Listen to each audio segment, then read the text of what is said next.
Greetings, YouTube. Happy Thursday. You know, sometimes when a company is going through a tough public relations battle, like Kabam is currently doing by showing us their flexing of potentially rebalancing champions, that, again, that's always an amazing thing if it means making a terrible champion better or an average champion good. But when it's making an amazing champion just good, it ticks people off.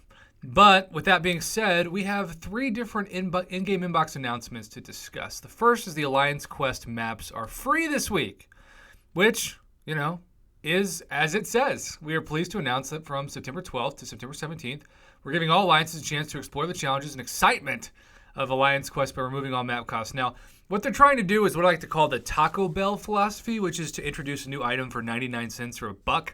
And then when the item is no longer the special item, sometimes it will migrate to the menu, but for $3, hoping that you were so hooked on the item that you're willing to pay 3 times the price to get it in your not-so-great diet. Well, in this case, we have people who are hoping to get hooked on map 6 and 7 and say, hey, we can actually do this, so that when the treasury donations, which are substantial, are rolled around, they will make more units off of you, or at least battle chips, loyalty, etc., which could also cause an alliance to maybe have to do more alliance war, etc. So that is the rationale behind that.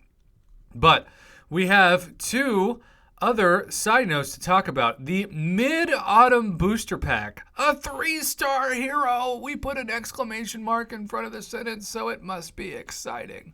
An energy refill, a level 2 health potion, and a Moon Festival Crystal, which has a 100% drop rate, for a guaranteed 3-star of Black Bolt, Medusa, or Rocket Raccoon. Now, let's just remind ourselves, because the Mid-Autumn Booster Pack also does include a 2-star Moon Knight, but it is the Moon Festival celebration. And that's, I guess, exciting, but it's for those of you who have yet to become proven. A limited time premium hero crystal pack will instead be this. But it's $2 for a 3-star. So the only way you really want this is if you're brand new. But if you're brand new, you're probably not proven. So this is proven to be a pretty terrible deal. Yeah.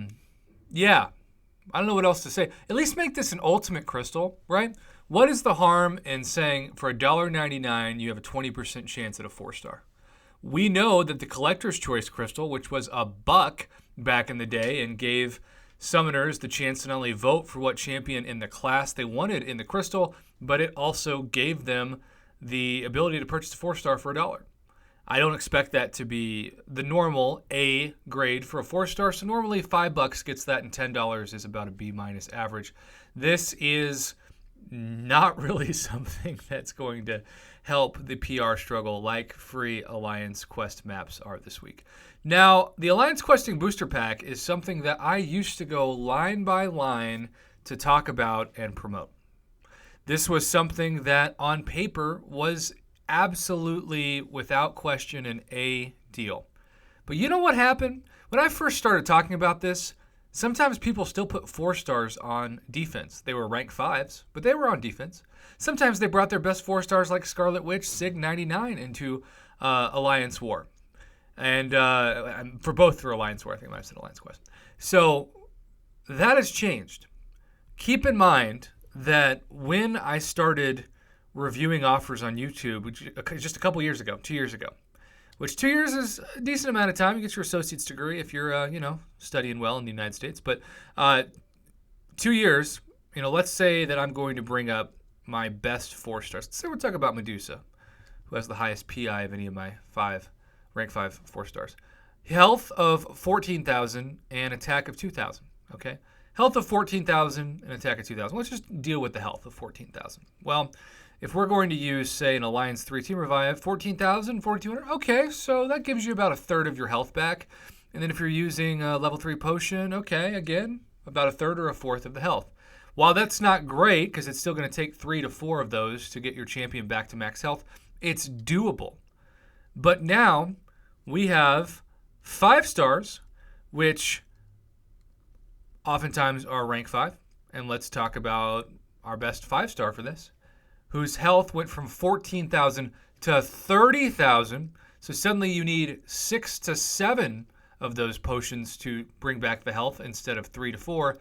And then the argument gets even worse if you're talking about the new 6-star champions, which 30,000 health, and then we've got 31,000 health, 29,000 health, etc.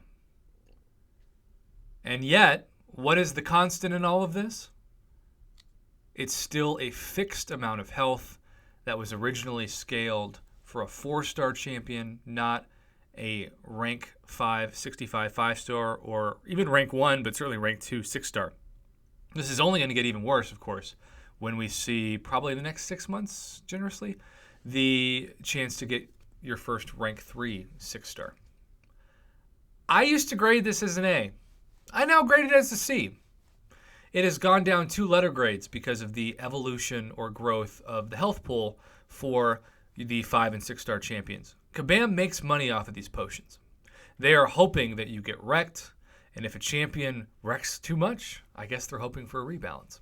But really, if you want to keep people interested in content like Alliance Quest and Alliance War, you're going to have to eventually make these potions similar to how the regular questing potions and revives are. And I know if you're watching my channel, you're probably sick of hearing me say this, but nothing's been done about it, so I'm just going to keep talking about it. When you look at the normal level 1 revives, for example, that we get fairly easy given their availability and content, it's 20% health.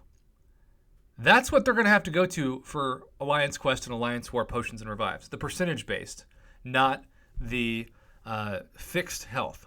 Because then you're actually rewarding somebody for scaling up a 5 and 6-star champion because they get more health back because their pool is larger. Therefore, 20% of 30,000 is a larger number than 20% of 14,000. But as it stands right now, it's just a sucker's bet. And this is why people are desperate, and they have done so many illegal things like piloting and mercs and bots, etc., to help them out. So yeah, Alliance Quest are free this week. Cool. But really, the big deal with the current and, dare I say, overly recycled Alliance Questing Booster Pack is the fact that until they make revives and potions percentage-based for Alliance events, they're just scams. And they're not something that I'm going to promote on my channel because I think it would be irresponsible of me to do so. Have a great Thursday, YouTube. Thanks for watching.